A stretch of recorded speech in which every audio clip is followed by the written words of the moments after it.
السلام علیکم ناظرین، میں حافظہ بخاری آپ کے ساتھ ہم خیال ناظرین، اللہ تعالیٰ جو غفور الرحیم ہے، ستار العیوب ہے، وہی وہ قہار و جبار بھی ہے۔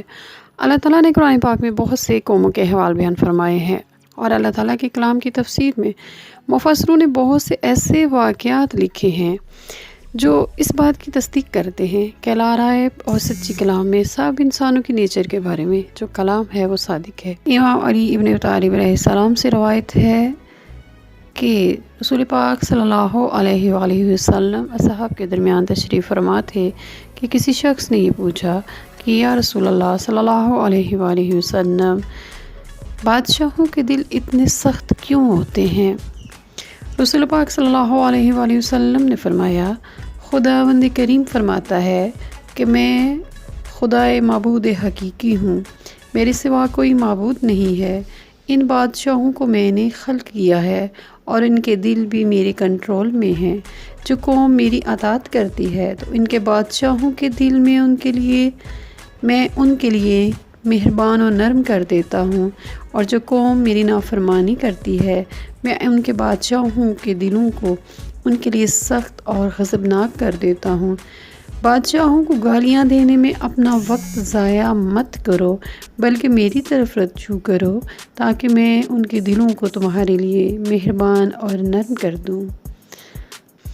صادق اور وحی کی زبان میں کلام کرنے والی ذات برحق حضرت محمد صلی اللہ علیہ وسلم نے جو فرمایا سب سچ ہے۔ امام علی علیہ السلام نے حضرت رسول پاک صلی اللہ علیہ وسلم کا بیان فرمانا، حدیث پاک کا بیان کرنا اس بات کی دلیل ہے۔ انسانی مزاج میں جہاں اچھائیاں ہیں وہیں برائیاں بھی ہیں، اور انہی برائیوں میں سے ایک برائی سخت دلی ہے، یعنی ان انسانوں کے دل سخت ہو جاتے ہیں، وہ نیکی اور اچھائی کو چھوڑ کر اپنی خواہش کے غلام بن جاتے ہیں۔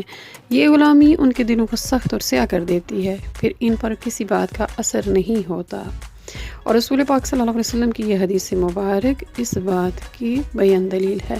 اور جب پھر انسانی دل سخت اور تنگ ہو جاتے ہیں تو اللہ تعالیٰ ان پر حاسد اور تنگ دل حکمران مسلط کر دیتا ہے۔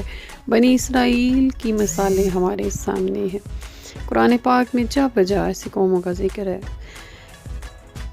اب اس میں جو ایک لطیف رمز پوشیدہ ہے اسے سمجھنا پڑے گا ہمیں، کہ ظاہری سی بات ہے جب حکمران بھی عوام سے ہی ہوتے ہیں، جب اکثریت کے دل سیاہ اور مردہ ہو جاتے ہیں تو ان میں سے منتخب لوگ بھی جنہیں ہم اپنے ووٹرز کے ذریعے منتخب کرتے ہیں وہ بھی ہمارے ہی جیسے ہوتے ہیں، انہی جیسے ہوتے ہیں۔ اللہ تعالیٰ ہمیں اپنے قلب کو ذکر اللہ سے منور کرنے کی توفیق عطا فرمائے کہ اللہ کے ذکر سے ہی یہ نور پیدا ہوگا، اور اس نور سے ہی انسان کا اندر اور باہر، ظاہر اور باطن روشن ہوگا۔ آج کے لیے اتنا ہی، والسلام علیکم ورحمۃ اللہ وبرکاتہ۔